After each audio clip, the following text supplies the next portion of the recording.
So we've learned from the beginning that God is Lord. He's creator of everything.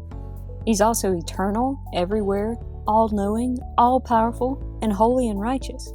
So when you think about all of this and that sin messed up His perfectly created world, God could have destroyed it all and started over.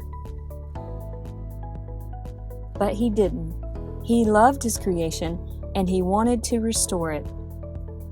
Remember what we learned about who God is?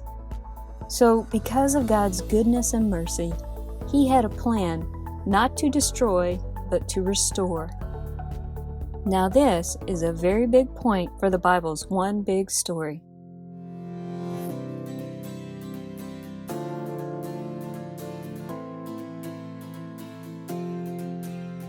Genesis 3:15, God makes this promise.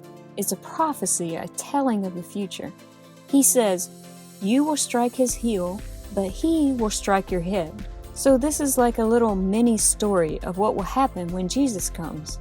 The heel biter is talking about Satan and sin, and the other is talking about Jesus, and that he will defeat Satan and the power of sin over our lives.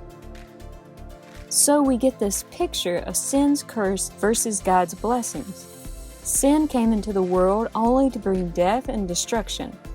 God's plan and promise will bring restoration and life. So in this point of our story, it's evident there is sin and its destruction is everywhere. But God makes this promise, telling us that He's starting a plan, one we can follow all the way through the Bible, telling us that Jesus is coming and that will change everything.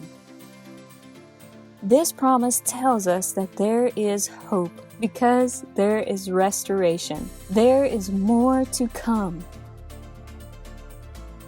So what's our takeaway today with the promise? Our God is a God of restoration. So what about us? God's goodness abounds in that He gave the world restoration instead of starting over. God's goodness abounds in that He gave the world mercy instead of punishment for sins. God's goodness abounds in that instead of the despair and destruction that sin brings, He gave the world hope and life. So we too, as His people, we look for ways to bring restoration, mercy, hope, and life to others. Let's feed our thoughts with God's good promise. God was faithful to His promise, so faithful that it impacts us today. Are you faithful to your promises? God's promise and plan was to restore relationship with mankind. How can you forgive and restore relationships in your life?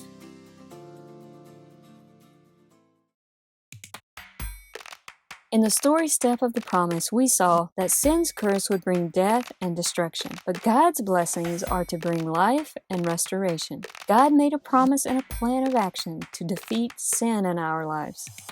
This promise comes from God's loving, merciful heart for the world. It brought hope then and is still bringing hope to us today. And God's fulfilling this promise and plan of restoration is what you'll see throughout the rest of the Bible, and it points us all the way to Jesus. How will God's plan and promise of restoration begin? With a man named Abraham. His story is in our next video.